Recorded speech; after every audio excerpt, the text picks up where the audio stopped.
அம்மாடி கிருஷ்ணா, இன்னைக்கு மாப்பிள்ளை வந்து உன்னை பார்க்கணும் உங்ககிட்ட பேசணும்னு சொன்னாரு. நீ இன்னைக்கு கொஞ்சம் ஃப்ரீயா தானே இருக்க? அதான் அவரை வீட்டுக்கே வர சொல்லியிருக்கேன். என்ன சொல்ற?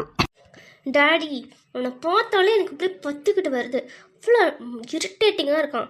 அஸ்வின் அது இதுன்னு சொல்லிக்கிட்டு என்ன வேணால் இருந்துட்டு போட்டோம். அவன் என்னெல்லாம் ஒன்றும் வந்து பார்க்க தேவையில்லை. நீங்கள் முதல்ல அவன்கிட்ட தெளிவாக பேசுனீங்களா இல்லையா? பெரிய அன்னைக்கு இப்போ நாட்டாக பேசிகிட்டு இருக்கான். எனக்கு வேலைக்கு போகிறவங்களாம் பிடிக்காது அப்படி இப்படின்னு சொல்லிட்டு சின்ன ஒரு டிஸ்கஸ்டிங்கான ஃபெலோவாக இருக்கான். அதனால் எனக்கு சுத்தமாக பிடிக்கவே இல்லை. நீங்கள் சொன்னீங்கன்னு ஒரே காரணத்துக்காக தான் நான் கல்யாணம் பண்ணிக்கிறேன். புரியுதா உங்களுக்கு? அதுவும் இல்லாமல் 1000 crores மேலே அவன் கோடீஸ்வரன் அப்படிங்கிற ஒரு காரணத்துக்காக மட்டும்தான் அவனை கல்யாணம் பண்ணிக்கிறான். அவனோட இன்வெஸ்ட்மெண்ட்டு ஷேர்ஸ் எல்லாமே எனக்கு பாதி பாதி வரணும். அதை வச்சு நான் என்னோடய பிஸ்னஸை பில்ட் பண்ணணும்னு நினச்சதான் நான் அவனை கல்யாணம் பண்ணிக்கிறேன்னு ஒத்துக்கிட்டேன். அதை விட்டுட்டு அவன் சொல்கிற மாதிரி அவன் கூடலாம் என்னால் ஆடிட்லாம் இருக்க முடியாது. புரியுதா? அவனெல்லாம் வர சொல்லாதீங்க. எனக்கெல்லாம் அவனை பார்க்கறதுக்கு இஷ்டம் இல்லை. அவனை கல்யாணத்தன்னைக்கு பார்க்குறதே பெரிய விஷயம். அன்னைக்கு பார்க்குறதோட சரி. எனக்கு என்னோடய வேலை மட்டும்தான் முக்கியம். புரியுதா உங்களுக்கு? அவங்ககிட்ட எதுனாலும் தெளிவாக பேசிடுங்க. ஐயோ அம்மாடி, அப்படிலாம் சொல்லாதம்மா கிருஷ்ணா. அவன் கூட பேசி நீ பழகி நல்லா இருந்தா தானே அவன் கல்யாணத்துக்கு நல்லபடியா ஒத்துப்பான். அது இல்லாம கல்யாணத்துல எந்த பிரச்சனையும் வரக்கூடாது பார்த்துக்க. அதனாலதான் நீ அதுக்கப்புறம் எப்படி வேணா இரு. யாரும் நீ எதுவும் கேட்க போறது இல்ல. அவன் கிட்ட இப்போதைக்கு நல்லா பேசி பழகி இரு. அதுக்கப்புறம் கல்யாணம் பண்ணதுக்கு அப்புறம் கிட்ட இருக்கிற சொத்துல பாதி உன் பேர்ல எழுதி வாங்கிடு ஷேர்ஸ. அதுக்கப்புறம் நீ அவன் கூட இருக்கணும்னு கூட எந்த அவசியமும் இல்லையே. அதனால அது வரைக்கும் வச்சு கொஞ்சம் நல்லபடியா இருமா. அதுக்காக தான் சொல்றேன் நான். எல்லாம் அப்பா நல்லதுக்கு தான் சொல்லுவேன். நீ யோசிப்போ. அவன் கிட்ட நல்லா பேசி பழகி இருந்தாதுன்னா அவனுக்கும் கல்யாணத்துல ஒரு இன்ட்ரெஸ்ட் இருக்கும்.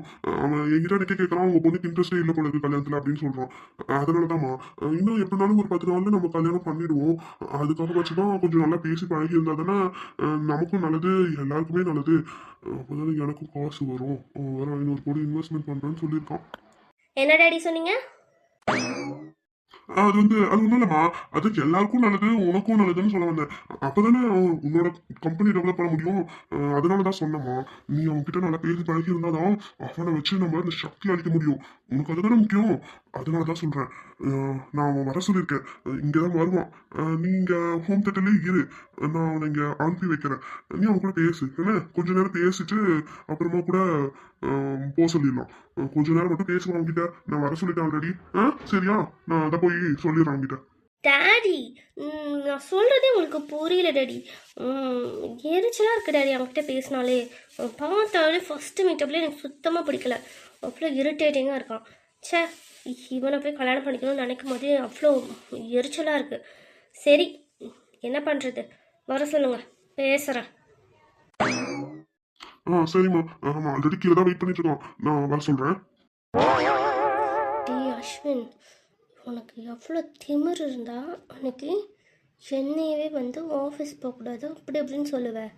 உன்கிட்ட உன்னை பற்றி எனக்கு எல்லா பயோடேட்டாவும் தெரிஞ்சிருச்சுடா.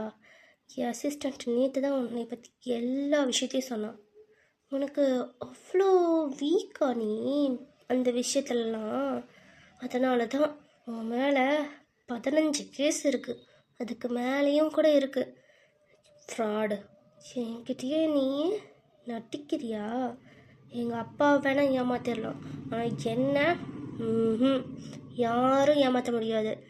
உன்னை நான் கல்யாணம் பண்ணிக்கிறேன்னு சொன்னதே உன்னோட சொத்துக்காக தான், உனக்காக இல்லை. இருக்கட்டும், பரவாயில்ல. ஆனால் உன்ன மாதிரி ஆளை போய் கல்யாணம் பண்ணிக்கிறேன்னு நினைக்கும் போது தான் எரிச்சலாக இருக்குது. சி, எவ்வளோ ஃபஸ்ட்டான ஆளை நீ. 15 கேஸு, அதுக்கு மேலேயும் கூட இருக்குன்றாங்க. அத்தனை கேஸில் பாதி கேஸு பொண்ணுங்க விஷயந்தான். உன்னை பற்றி ஒன்றும் தெரியாமல் நான் கல்யாணம் பண்ணிக்கலடா, தெரிஞ்சு தான் பண்ணுறேன். உனக்கு இதுக்கு மேலேயும் நடக்கும். இரு, இதுக்கு மேலே தான் என் ஆட்டமே ஸ்டார்ட் ஆக போகுது. உன்கிட்ட காசு இருக்குன்னு மட்டும்தான் நான் யோசிக்கிறேன். அதை தவிர உன்னையெல்லாம் ஒரு ஆளாகவே நான் மதிக்கலை. வரட்டும், பார்த்துக்கலாம். பொறுக்கி. ஹாய் கிருஷ்ணா டார்லிங், எப்படி இருக்க? Don't call me Krishna, darling. Just call me Krishna, okay? Chill darling. எனக்கு அப்படி கூப்பிட்றதுக்கு தான் பிடிச்சிருக்கு, அதனால தான் அப்படி கூப்பிட்டா. I am your fiancée. உனக்கு தெரியுமா இல்லையா? இன்னும் 10 more days நமக்கு கல்யாணம் ஆக போகுது. ஞாபகம் இருக்கா இல்லை மறந்துட்டியா? இல்லை ஞாபகப்படுத்தணுமா? சொல்லு டார்லிங், என்ன பண்ணணும்னு சொல்லு. Hello mister, I know every thing, but you have to follow what I say, okay? எனக்கு அப்படி கூப்பிட்றது பிடிக்கல. It's not comfortable for me. So இனி கிருஷ்ணன் மட்டும் கூப்பிட்டா போதும். And what's this nonsense outfit? இது என்னது அவுட்ஃபிட்? கேவலமாக இருக்குது. இந்த மாதிரி வியர் பண்ணிட்டு வெளியே சுற்றிட்டு இருப்பீங்களா? ஆ, எங்கள் வீட்டுக்கு வரீங்கன்னு உங்களுக்கு தெரியுமா தெரியாதா? ஏதோ பிக்னிக் போகிற மாதிரி இந்த மாதிரி வியர் பண்ணிட்டு வந்துட்டுருக்கீங்க. What what you think about her? Oh, chill Krishna darling. எனக்கு இந்த மாதிரி கொமெண்டிங்காக பேசுறதுலாம் பிடிக்காது. அண்ட் எல்லா இடத்துலையும் நான் மட்டும்தான் கமெண்டிங்காக இருக்கணும், okay? Not every one. So எனக்கு இந்த மாதிரி வியர் பண்ணுறது தான் ரொம்ப பிடிச்சிருக்கு. ஸோ அதனால் நான் வியர் பண்ணியிருக்கேன். நான் எங்கே எப்படி ட்ரெஸ் பண்ணணும்னு நீ சொல்லக்கூடாது, புரியுதா உனக்கு? நீ வீட்டில் இருக்கணும். வீட்டை பார்த்துட்டு என்னைய பார்த்துக்கிட்டு அமைதியாக வீட்டோட இருந்தால் மட்டும் போதும். உனக்கு அதையும் தாண்டி பிஸ்னஸ் பண்ணணும்னு தோணுச்சுன்னா நீ பண்ணு, நான் கேட்க மாட்டேன். ஆனால் என்ன கண்ட்ரோல் பண்ணணும்னு நினச்ச அவ்வளோதான் சொல்லிட்டேன். அண்ட் சரி விட, ரொம்ப சீரியஸாக போகிற மாதிரி தெரியுது. நம்ம கொஞ்சம் சில் பண்ணுவோமா? ஹோம் தேட்டர் சூப்பராக இருக்கே செட்டப்பு. ஒரு மூவி பார்க்கலாமா? வா, என் கூட சேர்ந்து ஒரு மூவி பார்க்கலாம். நானே உனக்கு சஜஸ்ட் பண்ணுறேன். அண்ட் என்னோடய ஃபோனில் நிறைய மூவிஸ் இருக்குது, அதை நான் கனெக்ட் பண்ணட்டுமா? நம்ம ஒன்றா பார்க்கலாம். ம், ஹலோ மிஸ்டர், இங்கே யாரையும் கமெண்ட் பண்ணல, okay? I'm just saying that it is very nonsense stupid dress. That's all. In my point of view, if you come here, please wear some professional outfits, not like this one. And yeah, I don't have a time for your dirty movies. I have a meeting to go.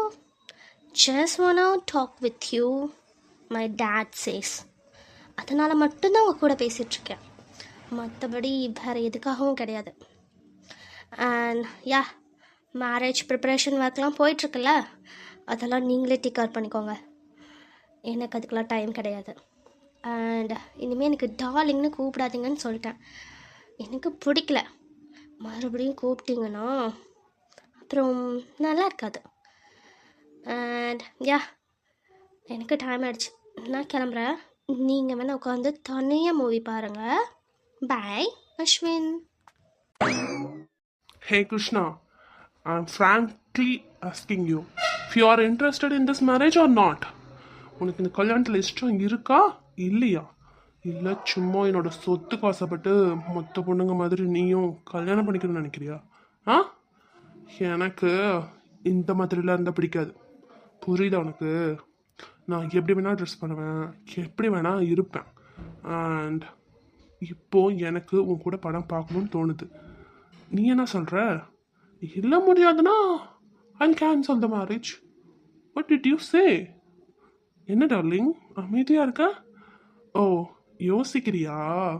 யோசி, 5 minutes time எடுத்துக்கோ, நல்லா யோசி. யோசிச்சுட்டு ஓகேன்னு தான் சொல்லணும், புரியுதா? Shit, இவனை ரொம்ப என்னை டார்ச்சர் பண்ணுறான். இவனை பார்த்தாலும் எரிச்சலாக இருக்குது. இந்த டாடி என்ன தான் சொல்கிறதோ தெரில. போய் இவன் தான் கிடைச்சானா? சரி, இப்போதைக்கு வேறு வேலையே இல்லை, ஓகேன்னு சொல்ல வேண்டியதான். ஓகே அஸ்வின், நீங்கள் இவ்வளோ கெஞ்சி கேட்கறனால நான் வேணால் கொஞ்சம் நேரம் படம் பார்த்துட்டு போகிறேன். Only for ½ hour. அதுக்கு மேலெல்லாம் என்னால் இருக்க முடியாது, ஓகேவா? Okay darling, no issues, just ½ hour, okay. என் கூட நீ டைம் ஸ்பெண்ட் பண்ணலான்னு தான் எனக்கு கோவமாக.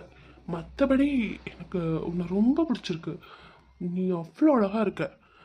உன்னை போய் யாராவது வேணான்னு சொல்லுவாங்களா? நான் சும்மா தான் சொன்னேன். சரி, வா படம் பார்க்கலாம். வந்துட்டியாடி மகாராணி, வா. உன் பொண்ணு என்னை ஒரு பக்கம் சாவடிக்கிறா, நீ ஒரு பக்கம் என்ன சாவடிக்கிற. ஐயோ கடவுளே, இந்த சபரிகிட்ட சொன்னேன் வேணாண்டா, இவ வேணவே வேணாம் அப்படின்னு. இவ தான் வேணும் அப்படின்னு சொல்லி கல்யாணம் பண்ணானே, நான் என்ன பண்றது? இப்படி போட்டு என்னை படுத்தி எடுக்கிறாளே. ஐயோ அத்தை, இப்போ எதுக்கு கத்திட்டு இருக்கிறீங்க? என்ன விஷயம்? எனக்கு உடம்பே முடியல, தலையும் வலிக்குது, தலையில இருந்து அப்படியே கால் வரைக்கும் வலியா இருக்குது. என்ன பண்றது? அதெல்லாம் நல்ல மனசு இருந்தால் தானே நல்லா இருக்கும். இப்படி கெட்ட எண்ணம் முடிச்சுக்கிட்டு தெரிஞ்சா எல்லா பக்கமும் வலிக்க தான் செய்யும். என்னடி சொன்ன? ஒன்றும் இல்லத்த, என்ன ஆச்சுன்னு சொல்லுங்க. ஐயோ அதான்டி, தலையில இருந்து கால் வரைக்கும் வலிக்குது, மூக்குல சரியா ஊத்திக்கிட்டு கிடக்குது, என்னால முடியல. பயங்கரமான தலைவலியா இருக்குது, வாந்தி வாந்தியா போகுது, பேதியும் போகுதுடி. என்னால முடியல. நீங்க படுத்துக்கிட்டு கிடக்குறேன், உன் மாவக்காரி பாட்டை போட்டுக்கிட்டு அந்த குத்தாட்டம் குத்திக்கிட்டு கிடக்குறா. என்னால முடியலடி. ஒரு மருந்து மாத்திரை வாங்கி தரத்துக்கும் ஒரு கஞ்சி வச்சு தரத்துக்கும் ஆள் இருக்குதா இங்க வீட்டுல? நீ ஊருமைய போயிடுற அடிக்கிட்டு. உன் மாவக்காரி என்னைய போட்டு பாடா படுத்தி எடுத்துட்டா. இந்த மீனு பிள்ளை என்னால முடியலடின்னு சொல்றேன்.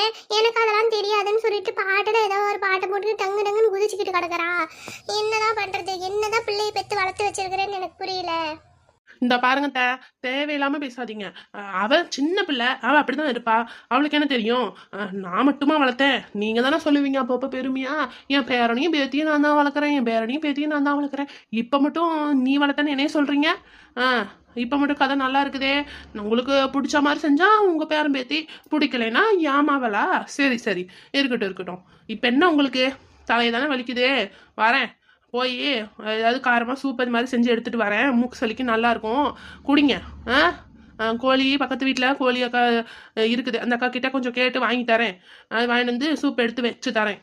குடிச்சுப்பிட்டு கம்முன்னு படுத்து தூங்குங்க. நெஞ்செலும்பு ரசமும் வைக்கிறேன், குடிங்க, சாப்பிடுங்க. சாப்பிட்டு நல்லா ரெஸ்ட் எடுத்திங்கன்னா எல்லாம் சரியாக போயிடும். சும்மா கால்னு கத்திக்கிட்டு கிடக்குறீங்க இதுக்கு போய். வரேன், இருங்க. ஏண்டி மீனும் கொஞ்சம் கூட அறிவில்லையாடி? பாட்டிக்கு தான் உடம்பு முடியலன்னு சொல்றாங்கல்ல, அப்படியே போட்டுக்கிட்டு சவுண்டு வச்சுக்கிட்டு கத்திட்டு கிடப்ப. அப்படிலாம் பண்ணக்கூடாது மீனும். பெரியவங்க வயசானவங்க வீட்டில் இருக்கிறாங்கன்னா அவங்க தான் நமக்கு பாதுகாப்பு. அவங்களுக்கு உடம்பு முடியலங்கும் போது நம்ம தான் அவங்களுக்கு பாதுகாப்பாக இருக்கணும், புரியுதா? போய் பார்த்துக்கணும், இல்லைன்னா வந்து அம்மாவை கூப்பிடணும், இல்லை அப்பா கிட்ட சொல்லணும் இந்த மாதிரி உடம்பு முடியாமல் இருக்கிறாங்க அப்படின்னு சொல்லிட்டு. இல்லைன்னா தண்ணி எடுத்துகிட்டு வந்து கொடுக்கணும், அவங்களுக்கு என்ன வேணுமோ அதை செய்யணும். அதை விட்டுட்டு இந்த மாதிரிலாம் டான்ஸ் ஆடிக்கிட்டு பாட்டு போட்டுக்கிட்டு கிடக்கக்கூடாது, புரியுதா? இனிமேலாச்சும் ஒழுங்காரு. அம்மா, நீ தானே அன்னைக்கு பாட்டிக்கு உடம்பு சரியில்லைன்னா டான்ஸ் போட்டு ஆடணும், பாட்டு போட்டுக்கிட்டு அப்படின்னு சொன்னேன். அதனாலதான் நான் ஆடினேன். அட கிறுக்கு போய்ப்பல, எப்படி கோத்து விட்டுருச்சு பாரு. ஐயோ, இந்த கிளவி வேற முறைக்குதே. ஏண்டி, நீ ஏன் குழந்தைக்கு சொல்லி கொடுத்துட்டு நானும் தான் வளர்க்குறேன், உங்க வளர்ப்பு என் வளர்ப்புன்னு சொல்லிக்கிட்டு என்னென்ன கதை அடிச்சுக்கிட்டு கிடக்குற? எனக்கு உடம்பு முடியலன்னா ஆட்டம் போடுவியாக்கும், ஆட்டம் கும்மாளம் கேக்குதோ? வரட்டும், இன்னைக்கு சபரி வரட்டும், அவங்ககிட்ட சொல்றானோ இல்லையான்னு பட்டு பாரு. என்னென்ன சொல்லி வச்சிருக்கிற சின்ன பிள்ளைகிட்ட? இப்படி சொல்லி வச்சிருக்கனாலதான் அவளை அந்த மாதிரி பண்ணியிருக்கிறா. முன்னெல்லாம் வீட்டு பொம்பளை பாரு, கொஞ்ச நேரத்தில் நான் கூட நல்ல விளையாட்டுக்குதுன்னு நினைச்சேன். பிள்ளைய கண்டிக்கிறாளே, நல்ல விளையாட்டுக்குது இருக்கிறாளே அப்படின்னு சொல்லிட்டு கோழியெல்லாம் அடிச்சு குழம்பு வச்சு தரேன்னு சொன்ன உடனே சரி நானும் நல்ல விளையாட்டுக்குதுன்னு நம்பிட்டேனேடி. ஆனா உன் மனசுக்குள்ள என்னென்னலாம் வச்சிருந்துருக்கிற குழந்தை மூலியமா எனக்கு தெரிய வருது. உனக்கு இருக்குதுடி, வருஷண்டி. ஐயோ அத்தை, அதேதான் அன்னைக்கு சும்மா விளையாடுக்கு சொன்னது போய் குழந்தை அப்படி பேசிட்டு இருக்கிறா.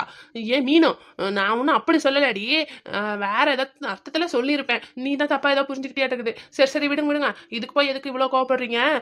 நான் போய் குழம்பு வச்சுட்டு வந்துடுறேன். மீனும் நீ உள்ள போமா, நீங்க கொஞ்ச நேரம் படுத்து ரெஸ்ட் எடுங்க அத்தை, நான் வந்துடுறேன். நீங்க தான் தப்பா புரிஞ்சுக்கிட்டீங்க. நான்லாம் உங்க மேல ரொம்பவே பாசமா தான் இருக்கேன். வந்துடுறேன் அத்தை, இருங்க. போய் கோழி அடிச்சு குழம்பு வச்சு எடுத்துட்டு வரேன், இருங்க. என்னம்மா நடிச்சிட்டு போயிட்டு இருக்கிறா? அப்பா, என்ன நடிகையை போய் கல்யாணம் பண்ணி வச்சுட்டு வந்திருக்கானே. நான் அப்பவே சொன்னேன் வேணான்னு. அப்பா எப்பா எப்படி நடிக்கிறா இவகிட்ட போய் நல்லா மாட்டிக்கிட்டேன் நானு. இன்னும் போதாத காலம், இன்னும் வயசாக என்னென்ன பண்ண போறாளோ, என்னென்ன கூத்தெல்லாம் நடக்க போதோ தெரியலையே. ஆண்டவா, இவகிட்ட நானு படாத அவஸ்தைப்படுறேனே கடவுளே. சரி அப்படியே பாடுப்போம், தலையா வலிக்குது. ஹாய் ஃபிஷன் ஸ்டோரி லவர்ஸ், எல்லாரும் எப்படி இருக்கீங்க? ஸ்டோரிஸை வாட்ச் பண்ணிட்டு இருக்கீங்களா? நிறைய பேர் சப்ஸ்கிரைப் பண்ணிட்டு பார்க்குறீங்க, ஆனால் நிறைய பேர் அதுக்கும் அதிகமாக பார்க்குறீங்க, ஆனால் சப்ஸ்கிரைப் பண்ணாமல் பார்த்துட்டு இருக்கீங்க. ப்ளீஸ் வீடியோஸை சப்ஸ்கிரைப் பண்ணிட்டு பாருங்க, அப்போ தான் எனக்கும் ஒரு சப்போர்ட்டாக இருக்கும். அண்ட் நம்ம கான்டெஸ்ட் நடத்திட்டு இருக்கோம், அது பல பேருக்கு தெரியவே இல்லை. ரெகுலராக வாட்ச் பண்ணுறவங்களே அது வந்து கமெண்ட் பண்ணவே இல்லை. ஸோ ஃபர்ஸ்ட் கமெண்ட் பண்ணீங்க அப்படின்னா அவங்களுக்கு நான் ஒரு கிஃப்ட் அனுப்பலாம் அப்படின்னு இருந்தேன். ஏன்னா ஃபர்ஸ்ட் 100 சப்ஸ்கிரைபர்ஸ்க்கு நம்ம ரீச் பண்ணியிருக்கோம். ஸோ அவங்களுக்காக நான் ஏதாவது செய்யணும்னு ஆசைப்பட்டேன். அதனால் யார் வந்து வீடியோஸ் வீடியோஸோட லாஸ்ட்டில் கேட்குற கொஷினுக்கு கரெக்டாக ஆன்சர் பண்ணுறாங்களோ அவங்களுக்கு நான் கிஃப்ட்ஸ் அனுப்புவேன். அவங்களோட அட்ரஸ் டீட்டெயில்ஸ் எல்லாம் வாங்கிட்டு நான் அவங்களுக்கு கிஃப்ட்ஸ் அனுப்புவேன். ஸோ இந்த வீடியோவோட கொஷின் என்ன அப்படின்னா, கிருஷ்ணா கல்யாணம் பண்ணிக்க போகிற மாப்பிள்ளையோட பேர் என்ன? இதுதான் இந்த வீடியோவோட கொஷின். கரெக்டாக கமெண்ட் பண்ணிடுங்க. கமெண்ட் பண்ணுறவங்களுக்கு கிஃப்ட்ஸ் காத்துட்ருக்கு. அண்ட் சப்ஸ்கிரைப் பண்ணாமல் பார்த்துட்டு இருந்தீங்கன்னா சப்ஸ்கிரைப் பண்ணிட்டு பாருங்கள். நெக்ஸ்ட் வீடியோவில் பார்க்கலாம். Bye bye vision story lovers. Love you.